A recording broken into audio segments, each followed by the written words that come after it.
Los socios encantadores de la adolescencia desocupada.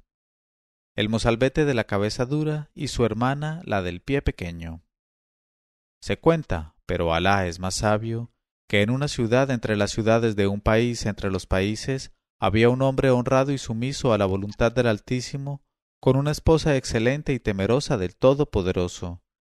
Y había tenido ella, gracias a la bendición, 2 hijos, un niño y una niña. Y el muchacho había nacido con una cabeza voluntariosa y dura, y la niña con un alma dulce y unos piececitos deliciosos. Y cuando los 2 niños eran ya mayorcitos murió su padre, pero a la hora de la muerte llamó a su esposa y le dijo: «Oh hija del tío, te recomiendo muy particularmente que veles por nuestro hijo, pupila de nuestros ojos, que no le regañes haga lo que haga, que no le contradigas nunca diga lo que diga, y sobre todo que le dejes hacer siempre lo que quiera en cualquier circunstancia de su vida. Ojalá sea larga y próspera». Y cuando su esposa se lo prometió llorando, ya había muerto el dichoso y sin desear nada más. Y la madre no dejó de cumplir la última recomendación de su difunto esposo, y al cabo de cierto tiempo se acostó para morir. Solo Alá es el eterno viviente, y llamó a su hija la hermana del muchacho y le dijo: «Hija mía, has de saber que tu difunto padre, sea con él la misericordia del Clemente, me hizo jurar a su muerte que jamás contrariaría los deseos de tu hermano. Ahora júrame a tu vez para que yo muera tranquila, que cumplirás esta recomendación». Y la joven prestó el juramento a su madre, que murió contenta en la paz de su señor. Y he aquí que, en cuanto estuvo enterrada la madre, el mozalbete fue en busca de su hermana y le dijo: «Escucha, oh hija de mi padre y de mi madre, quiero, en esta hora y en este instante, reunir en casa todo lo que posee nuestra mano en muebles, cosechas, búfalos, cabras, y en una palabra, cuanto nos ha dejado nuestro padre, y quemar el continente con el contenido».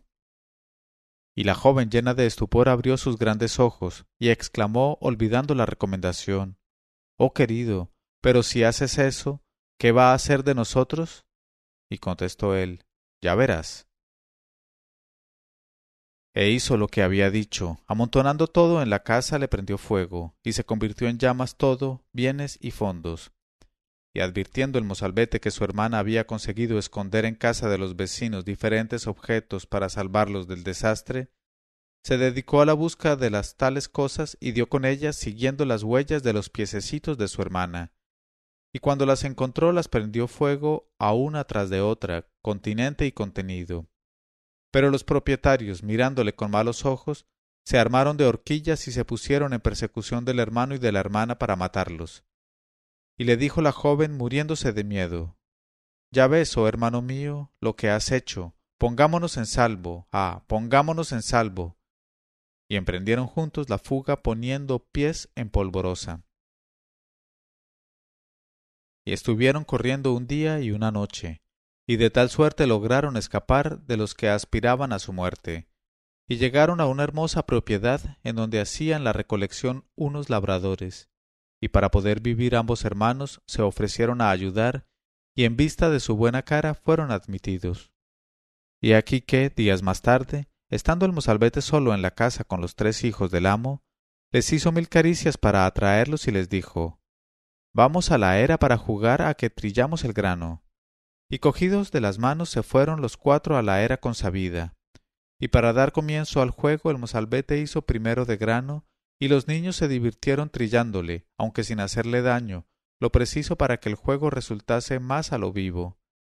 Y les tocó a su vez convertirse en grano, e hicieron de grano, y el mozalbete los trilló como si fuesen granos, y los trilló tan bien que les hizo papilla, y murieron en la era.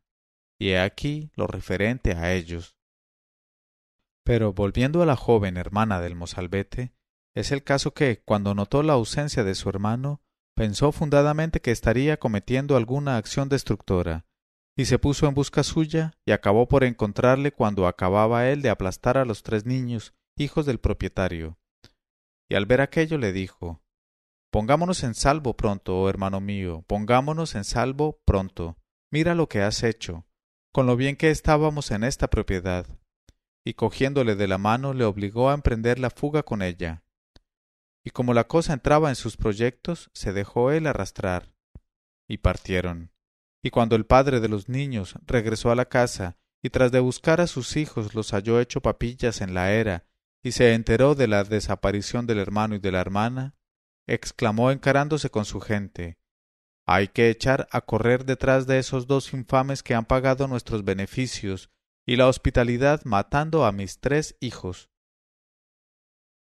Y se armaron de un modo terrible con flechas y estacas, y persiguieron al hermano y a la hermana, tomando los mismos senderos que ellos. Y a la caída de la noche llegaron a un árbol muy gordo y muy alto, al pie del cual se acostaron en espera del día. Y he aquí que el hermano y la hermana se habían escondido precisamente en la copa de aquel árbol, y al despertar por el alba vieron al pie del árbol a todos los hombres que les perseguían y que dormían aún. Y el mozalbete dijo a su hermana, mostrándole al amo, padre de los 3 niños: ¿Ves a ese tan alto que está durmiendo? Pues bien, voy a hacer mis necesidades sobre su cabeza. Y la hermana, llena de terror, se dio un manotazo en la boca y le dijo: «Estamos perdidos sin remedio. No hagas eso, oh querido mío. Todavía no saben que estamos escondidos encima de su cabeza, y si continúas tranquilo, se marcharán y nos veremos libres». Pero dijo él: «No quiero», y añadió: «Tengo que hacer mis necesidades en la cabeza de ese hombre alto». Y se acurrucó en la rama más alta y se meó, y dejó caer sus excrementos en la cabeza y el rostro del amo, que hubo de quedar inundado. Eso fue todo. Y el hombre, al sentir aquellas cosas, se despertó sobresaltado y divisó en la copa del árbol al mozalbete, que se limpiaba tranquilamente con las hojas. Y en el límite extremo del furor cogió su arco y disparó sus flechas al hermano y a la hermana. Pero como el árbol era muy alto, las flechas no les alcanzaban, enredándose en las ramas. Entonces despertó a sus gentes y les dijo: «Derribad ese árbol». Y la joven, al oír estas palabras, dijo a su hermano el mozalbete: «Ya lo ves, estamos perdidos». Él preguntó: «¿Quién te lo ha dicho?». Ella contestó: «Vaya un suplicio que nos harán sufrir a causa de lo que has hecho». Él dijo: «Todavía no estamos entre sus manos». Y en el mismo momento un gran pájaro roc que los había visto pasar por allí, descendió sobre ellos y se los llevó a ambos en sus garras, y emprendió el vuelo con ellos, en tanto que el árbol caía a impulso de los hachazos, y el amo, burlado, estallaba de rabia y de furor reconcentrados. En cuanto al pájaro roc, continuaba elevándose por los aires con el hermano y la hermana en sus garras, y ya se disponía a dejarlos en cualquier parte de tierra firme, para lo cual sólo tenía que atravesar un brazo de mar sobre el que se cernía, cuando el mozalbete dijo a su hermana la joven: «Hermana mía, voy a hacer cosquillas en el trasero a este pájaro». En este momento de su narración, Sherazada vio aparecer la mañana y se calló discretamente.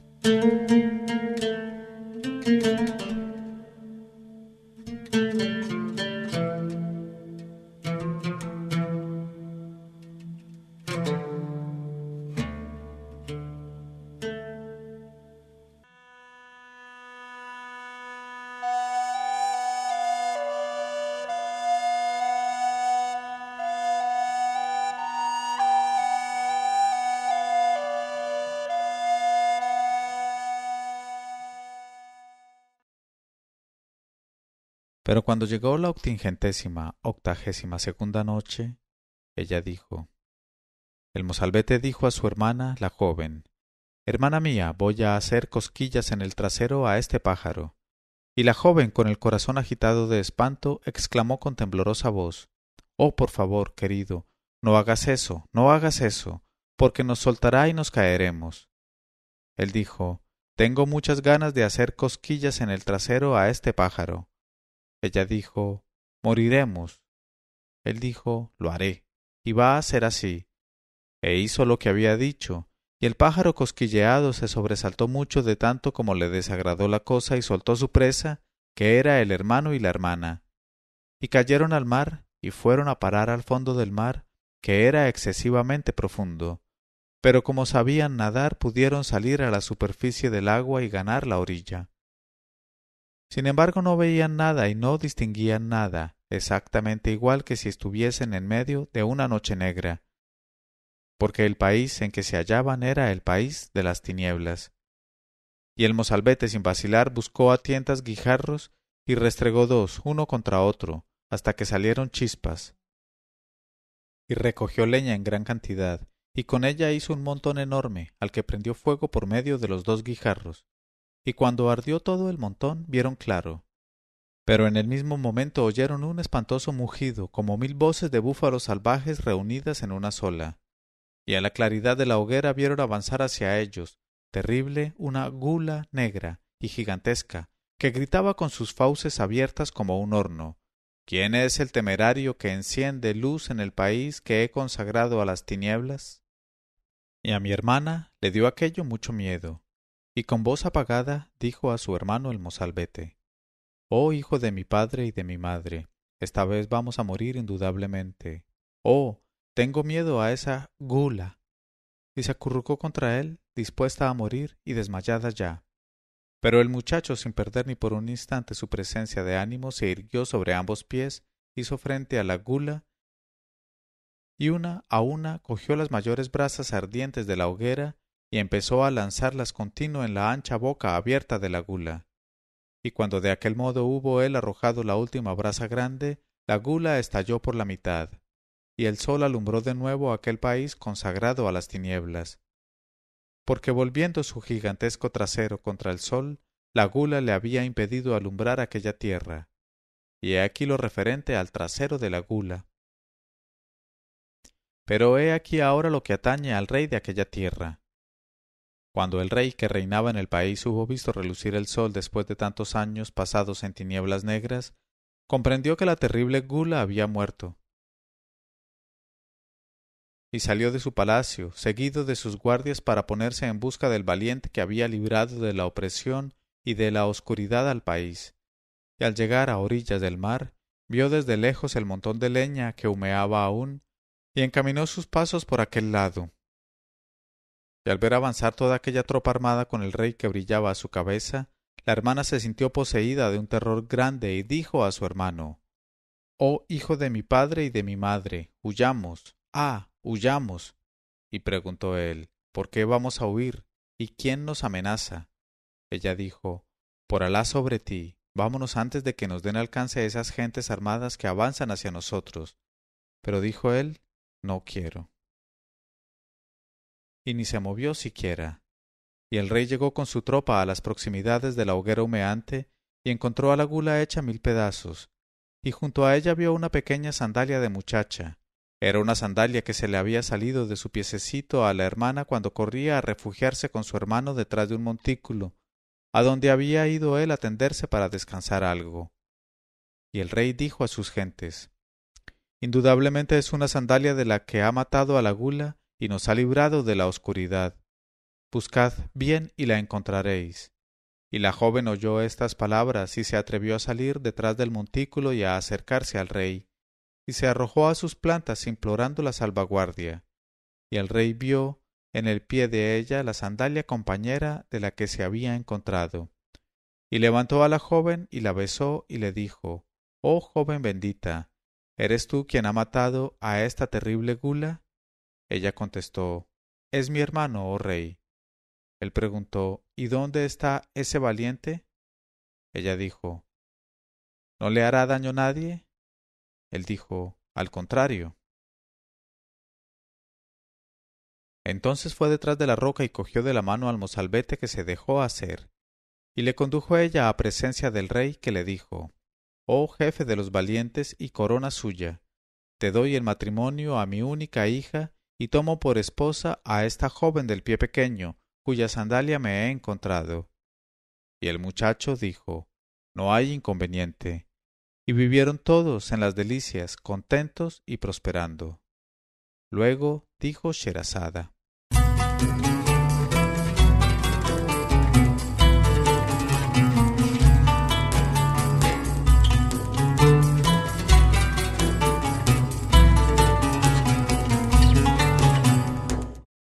La pulsera de tobillo. Se dice, entre lo que se dice, que en una ciudad había 3 hermanas hijas del mismo padre, pero no de la misma madre, que vivían juntas hilando lino para ganarse la vida, y las 3 eran como lunas, pero la más pequeña era la más hermosa y la más dulce y la más encantadora y la más diestra de manos, pues ella sola hilaba más que sus 2 hermanas reunidas, y lo que hilaba estaba mejor y sin defecto por lo general, lo cual daba envidia a sus 2 hermanas, que no eran de la misma madre. Un día fue ella al zoco y con el dinero que había ahorrado de la venta de su lino, se compró un búcaro pequeño de alabastro que era de su gusto, a fin de tenerlo delante con una flor dentro cuando hilara el lino.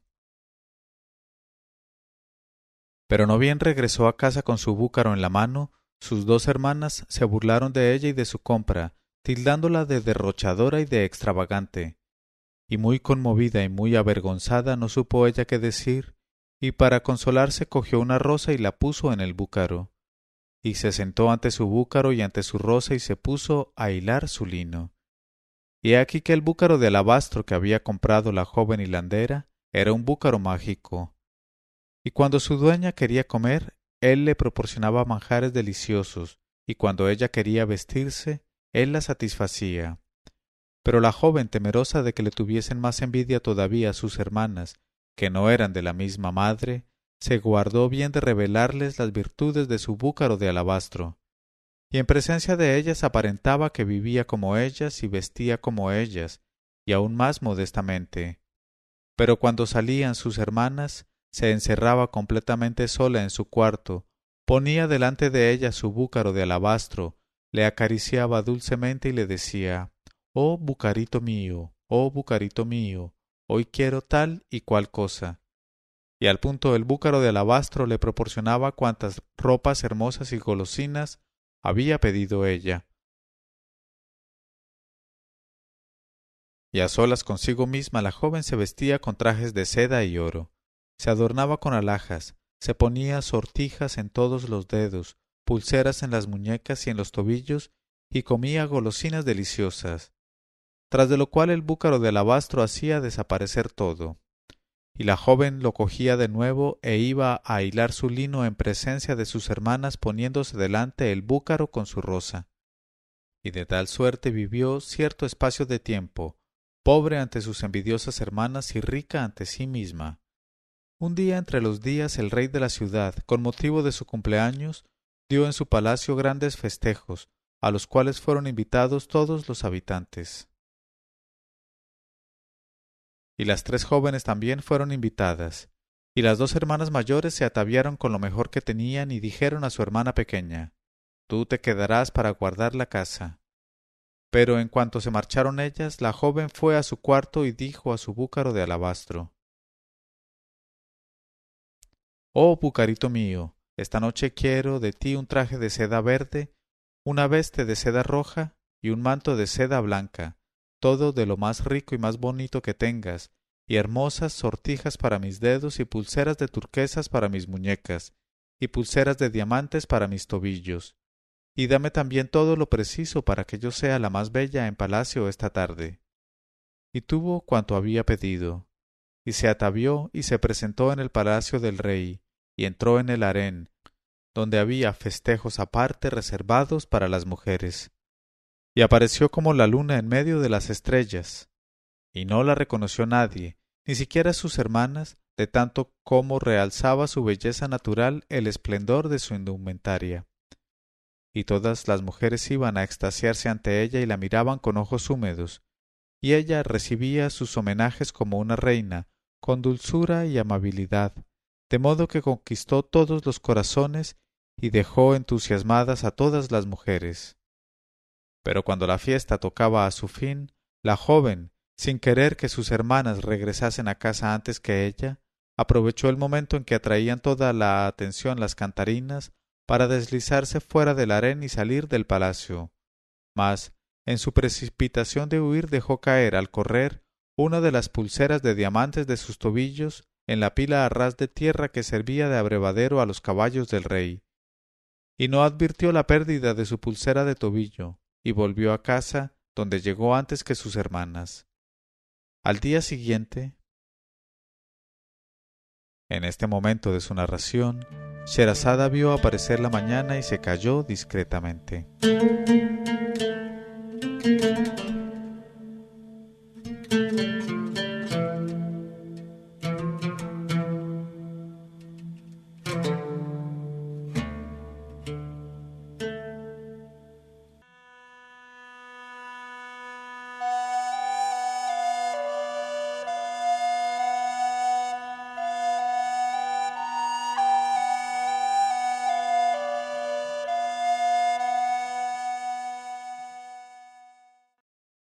Y cuando llegó la 88ª noche, ella dijo: Al día siguiente los palafreneros llevaron a los caballos del hijo del rey a beber en el abrevadero, pero no quiso acercarse al abrevadero ninguno de los caballos del hijo del rey, y todos juntos retrocedieron, asustados, con los nasales dilatados y resoplando con violencia, porque habían visto algo que brillaba y lanzaba chispas en el fondo del agua. Y los palafreneros les hicieron acercarse de nuevo al agua silbando con insistencia, aunque sin llegar a convencerles, pues los animales tiraban de la cuerda, encabritándose y dando vueltas.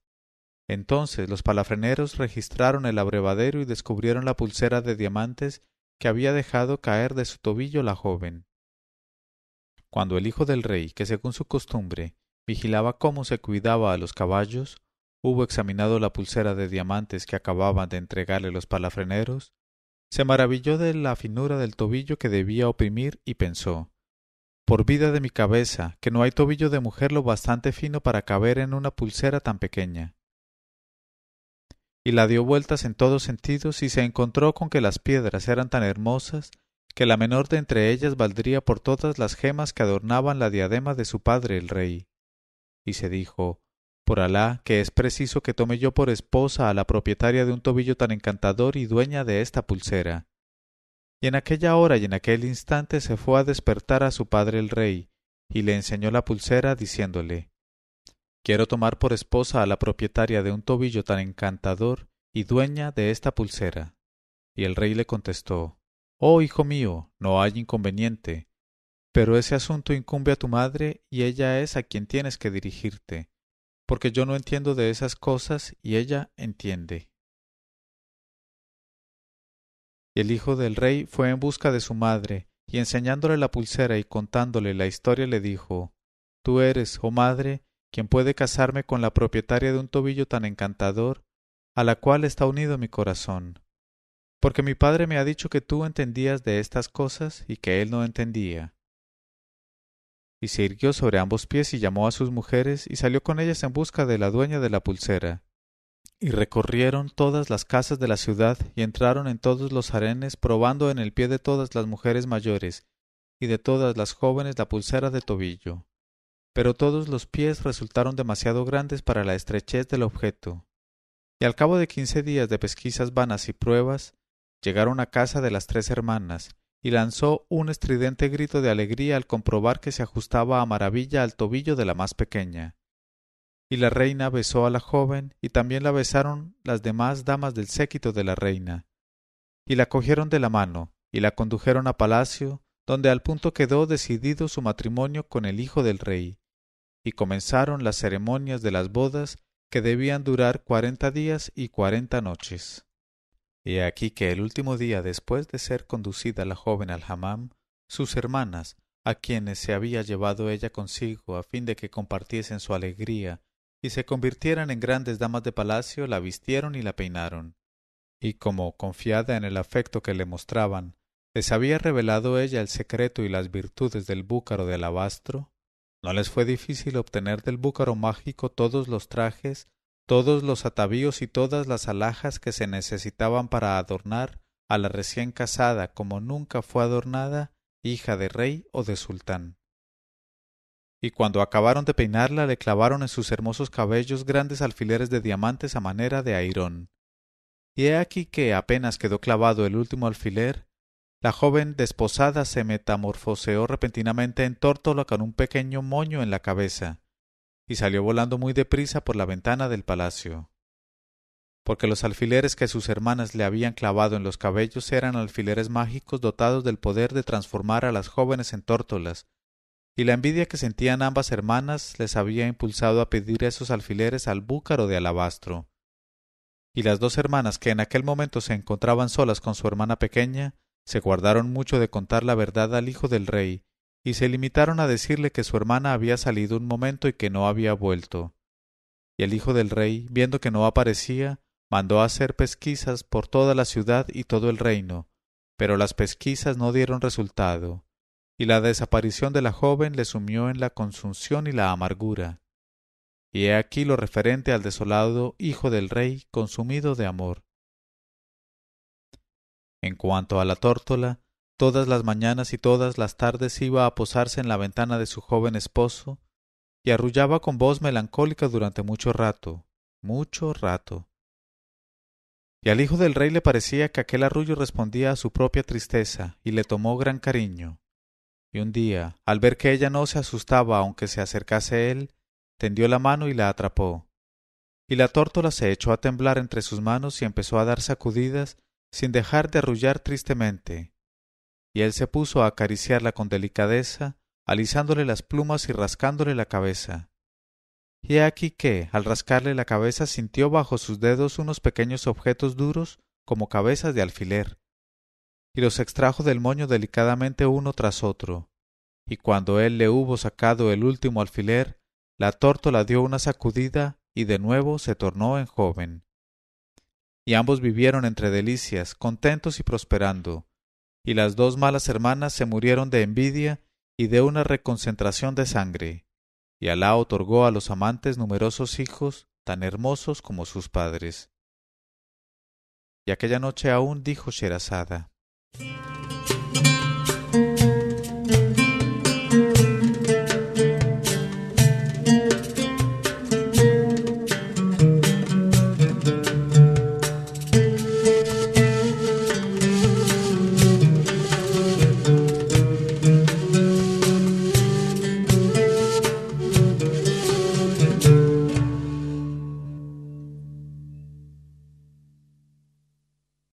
Historia del macho cabrío y de la hija del rey.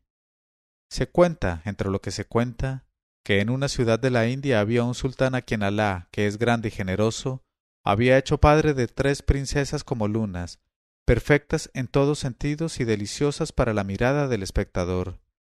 Y su padre el sultán, que las amaba en extremo, quiso, en cuanto fueron púberes, buscarles esposos que fuesen capaces de estimarlas en su valor y de hacer su dicha. Y a tal fin llamó a su esposa la reina y le dijo: He aquí que nuestras 3 hijas, las bien amadas de su padre, han llegado a la nubilidad, y cuando el árbol está en su primavera, conviene, para que no se pierda, que tenga flores anunciadoras de hermosos frutos. Por eso es preciso que busquemos a nuestras hijas esposos que las hagan dichosas.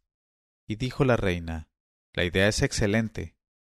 Y tras de haber deliberado entre sí acerca de los medios mejores de conseguir su objeto, resolvieron hacer anunciar por los pregoneros públicos en toda la extensión del reino que las 3 princesas estaban en edad de casarse y que todos los hijos de emires y de grandes señores, amén de los simples particulares y de los hombres del pueblo, debían presentarse bajo las ventanas del palacio en un día fijo, porque la reina había dicho a su esposo: La dicha en el matrimonio no depende ni de la riqueza ni del nacimiento, sino sólo del designio del Todopoderoso. Lo mejor es, pues, dejar que el destino elija por sí mismo a los esposos de nuestras hijas. Y cuando llegue el día de elegirlos, no tendrán ellas más que tirar su pañuelo por la ventana sobre la muchedumbre de pretendientes, y aquellos sobre quienes caigan los 3 pañuelos serán los esposos de nuestras 3 hijas. Y el sultán hubo de responder: La idea es excelente. Y así se hizo.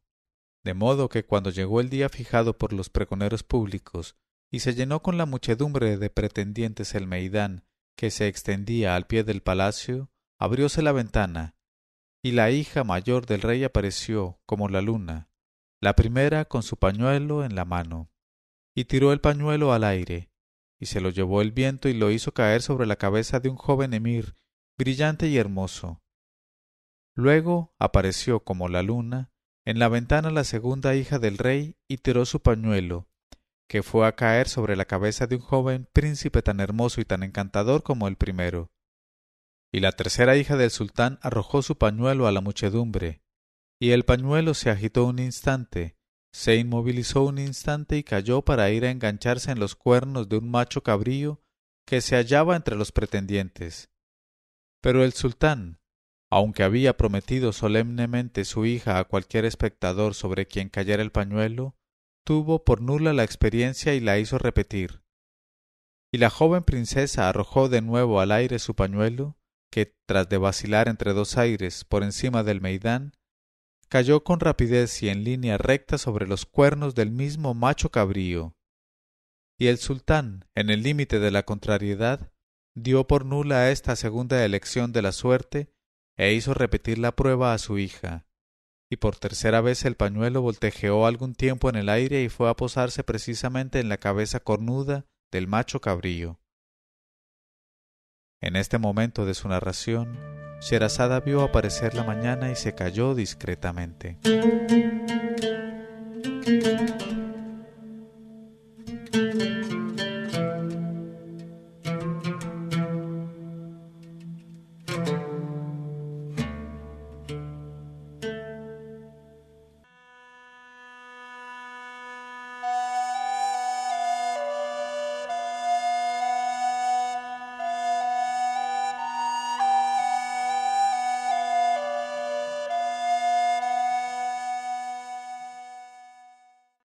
Y cuando llegó la 84ª noche, ella dijo: y por tercera vez el pañuelo voltejeó algún tiempo en el aire y fue a posarse precisamente en la cabeza cornuda del macho cabrío.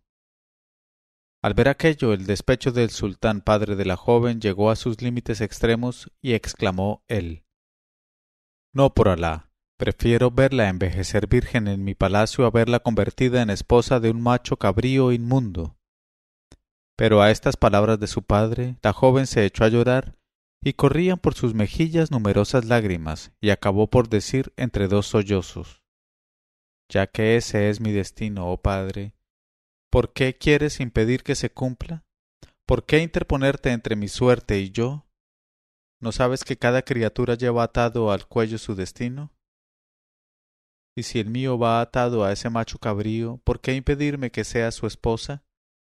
Y por otra parte, sus dos hermanas, que en secreto tenían mucha envidia de ella porque era la más joven y la más bonita, unieron sus protestas a las suyas, pues la realización de aquel matrimonio con el macho cabrío las vengaba hasta más allá de sus deseos. Y tanto porfiaron entre las tres que su padre, el sultán, acabó por dar su consentimiento para un matrimonio tan extraño y tan extraordinario. Y al punto se dio orden para que se celebrasen las bodas de las tres princesas con toda la pompa deseable y con arreglo al ceremonial de rigor. Y toda la ciudad estuvo iluminada y empavesada durante 40 días y 40 noches, en el transcurso de los cuales se dieron grandes festejos y magníficos festines con danzas, cantos y conciertos de instrumentos, y no cesó de reinar la alegría en todos los corazones. Y hubiera sido completa si cada uno de los invitados no estuviesen un poco preocupados por los resultados de semejante unión entre una princesa virgen y un macho cabrío, cuya apariencia era la de un macho cabrío terrible entre todos los machos cabríos. Y durante aquellos días preparatorios de la noche nupcial, el sultán y su esposa, así como las mujeres de los visires y de los dignatarios, fatigaron su lengua en querer disuadir a la joven de la consumación de su matrimonio con aquel animal de olor repugnante, de ojos encendidos y de herramienta espantosa. Pero ella contestaba siempre a todos y a todas con estas palabras: Cada cual lleva colgado al cuello su destino, y si el mío es ser esposa del macho cabrío, nadie podrá oponerse a ello.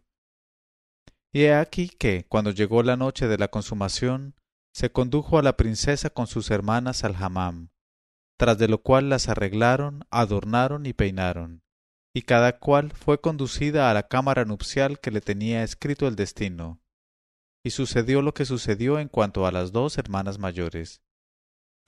Pero he aquí lo que le aconteció a la princesita con su marido, el macho cabrío. ¿No bien el macho cabrío fue introducido en el cuarto de la joven y se cerró la puerta tras ellos? El macho cabrío besó la tierra entre las manos de su esposa, y dando una sacudida repentina arrojó su piel de macho cabrío, y se tornó en un joven tan hermoso como el ángel Harut.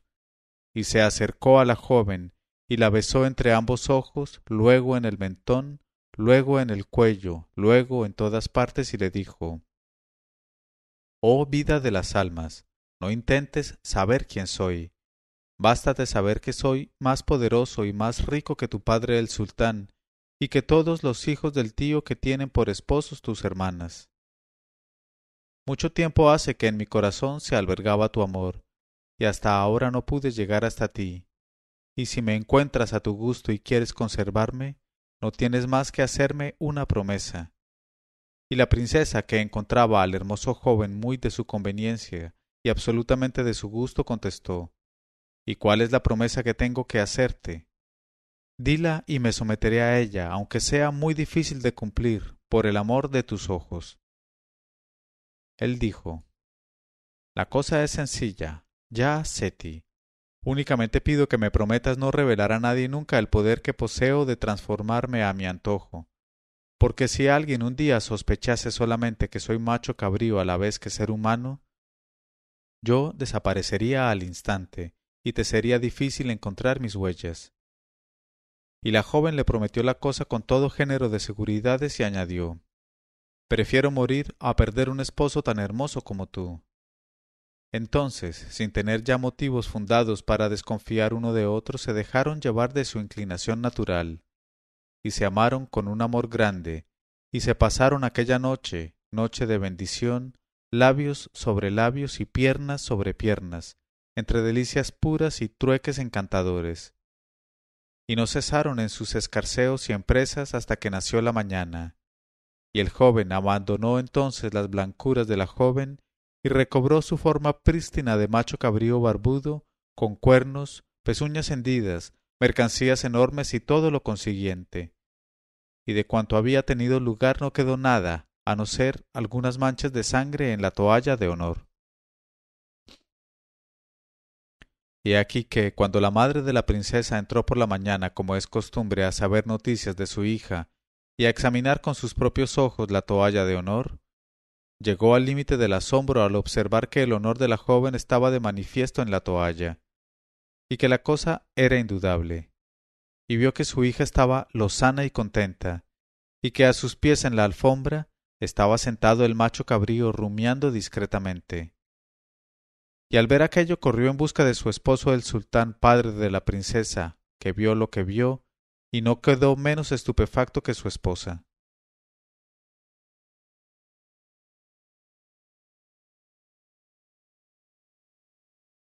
Dijo a su hija: Oh hija mía, ¿es verdad eso?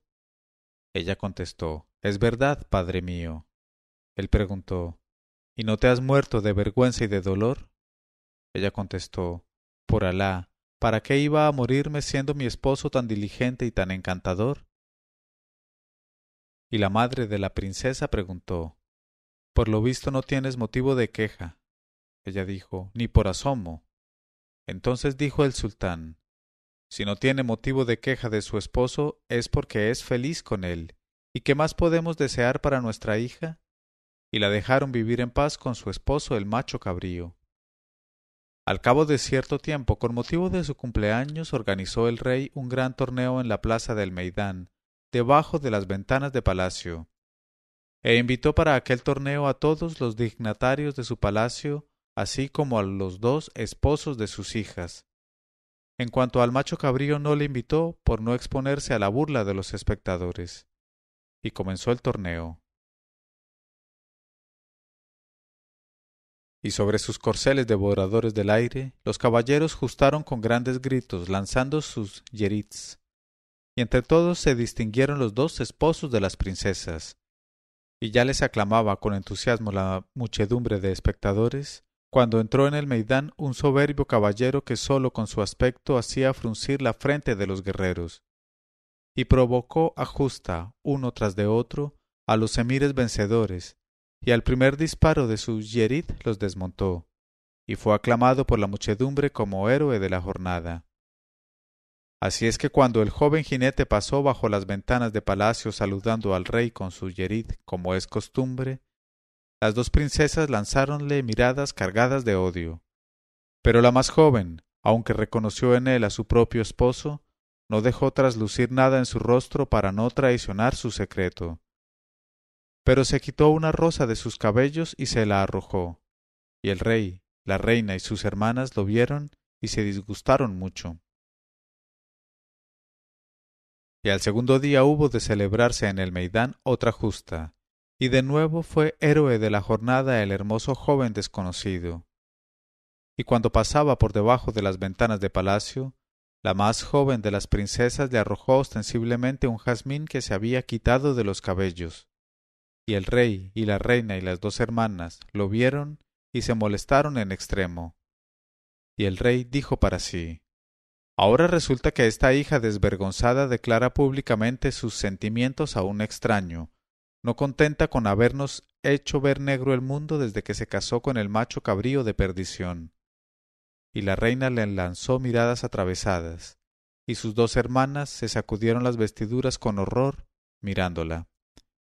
Y al tercer día, cuando el vencedor de la última justa, que era el mismo hermoso caballero, pasó bajo las ventanas de palacio, la joven princesa, esposa del macho cabrío, se quitó de los cabellos para arrojársela una flor de tamarindo, porque no había podido contenerse al ver tan espléndido a su esposo. Cuando observaron aquello, la cólera del sultán y la indignación de la sultana y el furor de las dos hermanas estallaron con violencia, y al sultán se le pusieron encarnados los ojos y le temblaron las orejas, y se le estremecieron las narices, y cogió por los cabellos a su hija y quiso matarla, y hacer desaparecer sus huellas. Y le gritó: ¡ah, maldita desvergonzada! No contenta con hacer entrar en mi linaje a un macho cabrío, he aquí ahora que provocas públicamente a los extraños y atraes sobre ti sus deseos. Muere, pues, y líbranos de tu ignominia. Y se dispuso a aplastarle la cabeza contra las baldosas de mármol. Y la pobre princesa, llena de espanto al ver la muerte ante sus ojos, no pudo por menos, que tan preciada y cara es la propia alma, de exclamar: voy a decir la verdad. Perdonadme, que voy a decir la verdad. Y sin tomar aliento contó a su padre, a su madre y a sus hermanas lo que le había sucedido con el macho cabrío, y quién era el macho cabrío, y cómo el macho cabrío era macho cabrío a la vez que ser humano, y les dijo que era su propio esposo el hermoso caballero vencedor en las justas. Eso fue todo. Y el sultán y la esposa del sultán y las dos hijas del sultán, hermanas de la princesita, se mostraron prodigiosamente asombrados y se maravillaron del destino de la joven. Y he aquí lo referente a ellos. Pero volviendo al macho cabrío, el caso es que desapareció, y ya no hubo ni macho cabrío, ni joven hermoso, ni olor de macho cabrío, ni vestigio de joven. Y la princesita, tras de esperar en vano varios días y varias noches, comprendió que no volvería él a aparecer, y quedó triste, doliente, sollozante y sin esperanza. En este momento de su narración, Sherazada vio aparecer la mañana y se calló discretamente.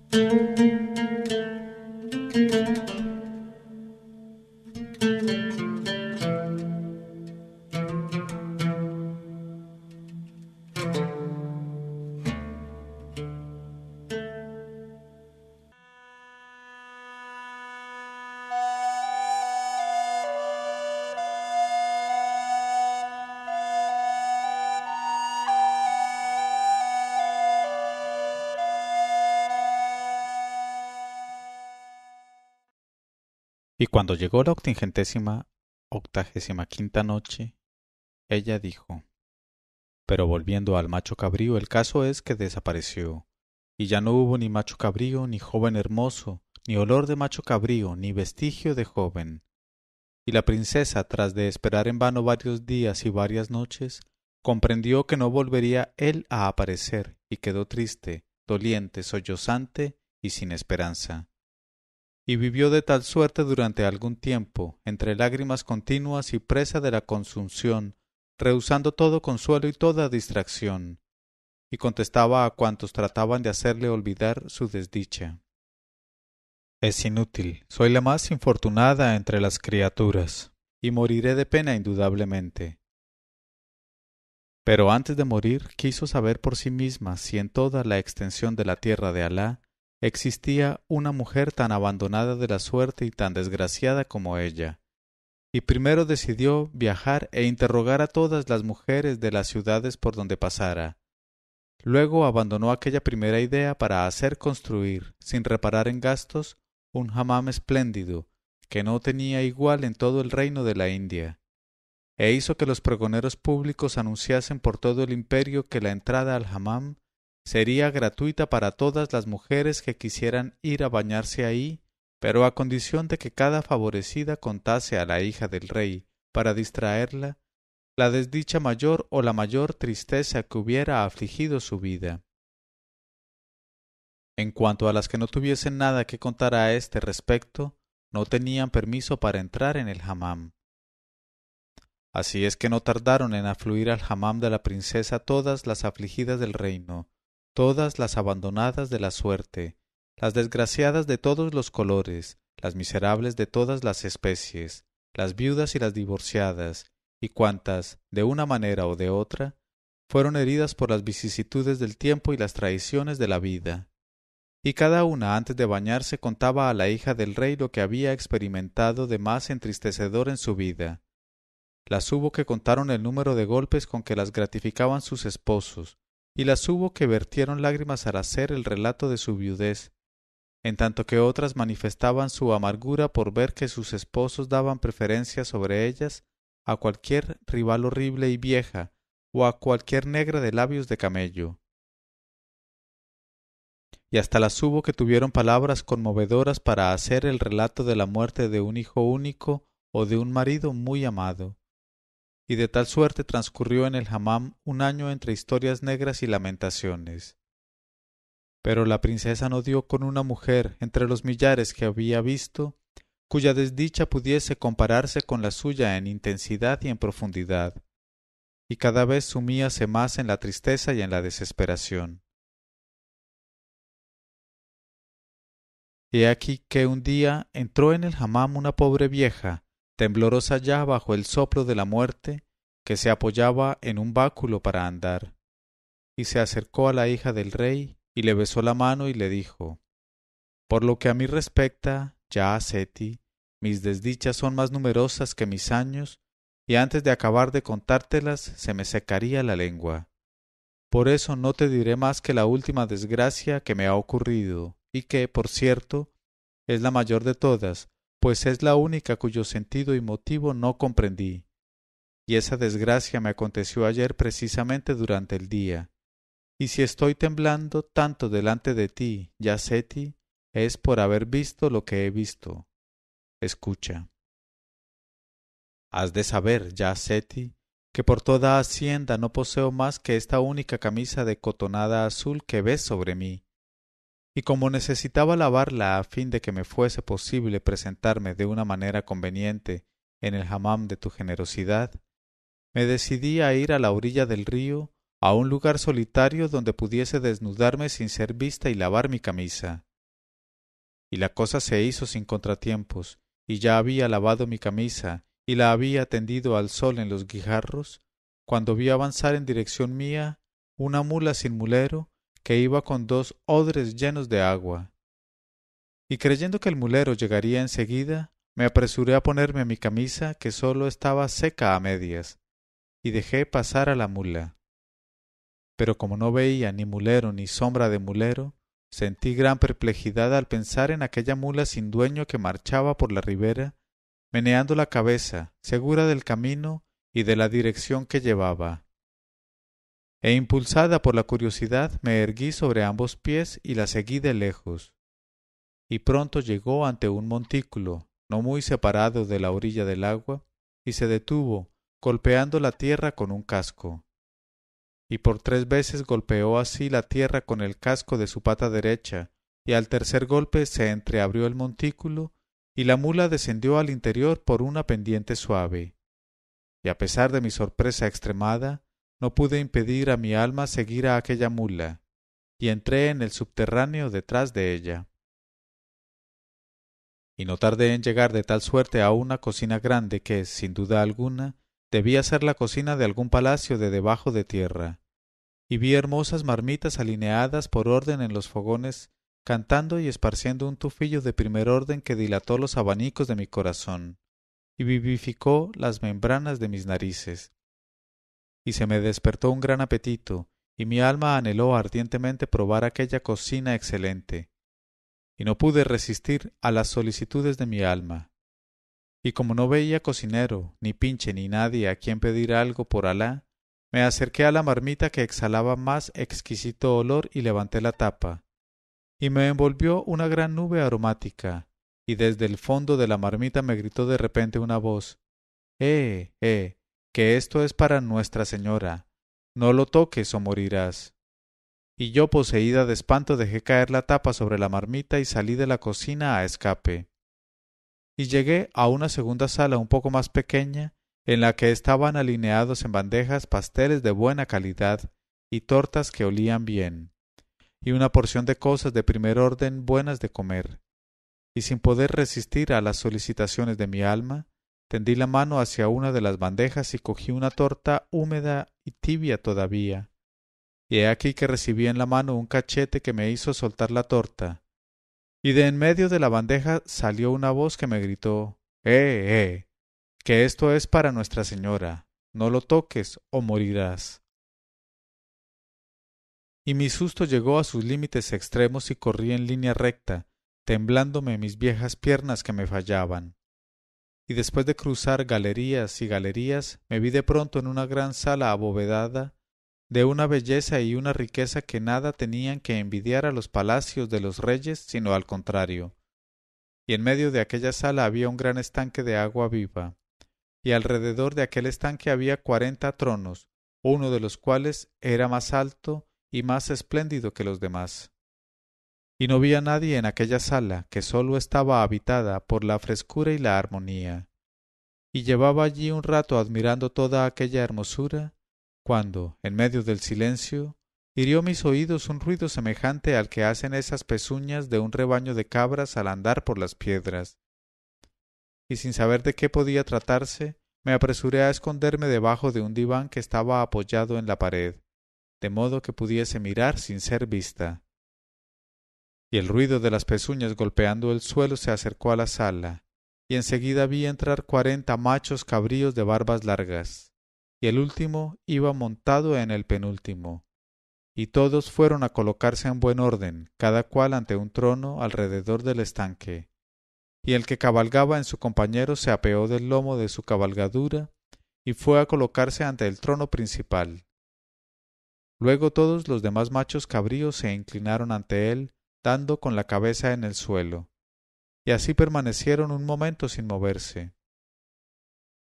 Después se levantaron todos a una, y al mismo tiempo que su jefe dieron 3 sacudidas, y en el mismo instante cayeron sus pieles de machos cabríos, y vi a 40 jóvenes como lunas, el más hermoso de los cuales era el jefe, y descendieron al estanque con su jefe a la cabeza, y se bañaron en el agua, y salieron de ella con unos cuerpos como el jazmín que bendecían a su Creador, y fueron a sentarse en sus tronos completamente desnudos en su hermosura. Y mientras contemplaba al joven sentado en el trono grande y me maravillaba a su vista en mi corazón, vi de pronto gotear de sus ojos gruesas lágrimas, y también caían lágrimas, aunque menos numerosas, de los ojos de los demás jóvenes, y todos empezaron a suspirar diciendo: «Oh Señora nuestra, oh Señora nuestra». Y su joven jefe suspiraba: «Oh soberana de la gracia y de la belleza». Luego oí gemidos que salían de la tierra, bajaban de la bóveda, partían de los muros, de las puertas y de todos los muebles, repitiendo con acento de pena y de dolor estas mismas palabras: «Oh Señora nuestra, oh soberana de la gracia y de la belleza». Y cuando hubieron llorado y suspirado y gemido durante 1 hora, el joven se levantó y dijo: «¿Cuándo vas a venir? Yo no puedo salir, oh soberana mía. ¿Cuándo vas a venir, ya que yo no puedo salir?». y bajó de su trono y volvió a entrar en su piel de macho cabrío, y todos bajaron de sus tronos igualmente, y volvieron a entrar en sus pieles de machos cabríos, y se fueron como habían venido. Y cuando dejé de oír en el suelo el ruido de sus pezuñas, me levanté de mi escondite, y también me marché como había venido, y no pude respirar a mis anchas hasta que me vi fuera del subterráneo. Y tal es mi historia, oh princesa, y constituye la mayor desdicha de mi vida, porque no solamente me fue imposible satisfacer mi deseo en las marmitas y las bandejas, sino que no comprendí nada de cuanto de prodigioso vi en aquel subterráneo, y eso es precisamente la mayor desdicha de mi vida. Cuando la vieja hubo terminado de tal suerte su relato, la hija del rey, que la había escuchado con el corazón palpitante, no dudó ya de que fuese su bienamado el macho cabrío que cabalgaba, y creyó morirse de emoción. Y cuando por fin pudo hablar, dijo a la vieja: «Oh madre mía, Alá el misericordioso te ha conducido aquí sólo para que tu vejez sea feliz por mediación mía. Porque en adelante serás para mí una madre, y cuanto posee mi mano estará en tu mano. Pero si en algo estimas los beneficios de Alá sobre tu cabeza, por favor levántate ahora mismo y condúceme al paraje donde has visto entrar a la mula con los 2 odres. Y no te pido que vengas conmigo, sino que me indiques el paraje solamente». Y la vieja contestó con el oído y la obediencia.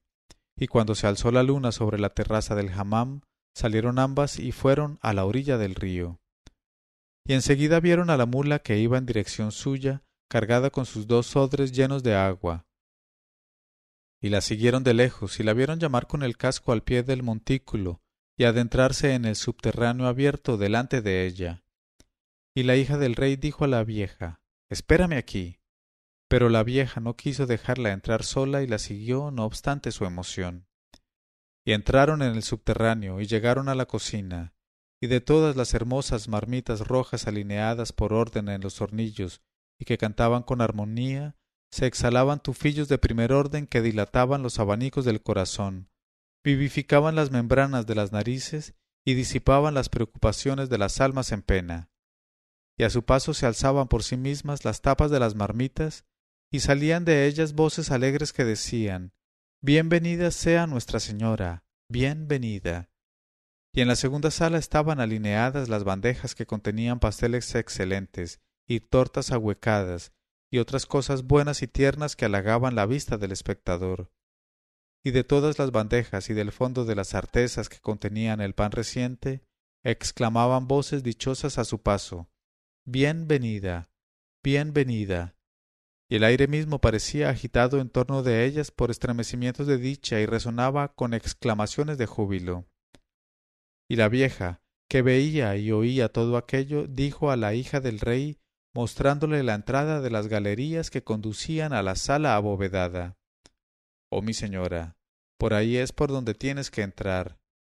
En cuanto a mí, aquí te espero, pues el sitio de las servidoras es la cocina, y no las salas del trono».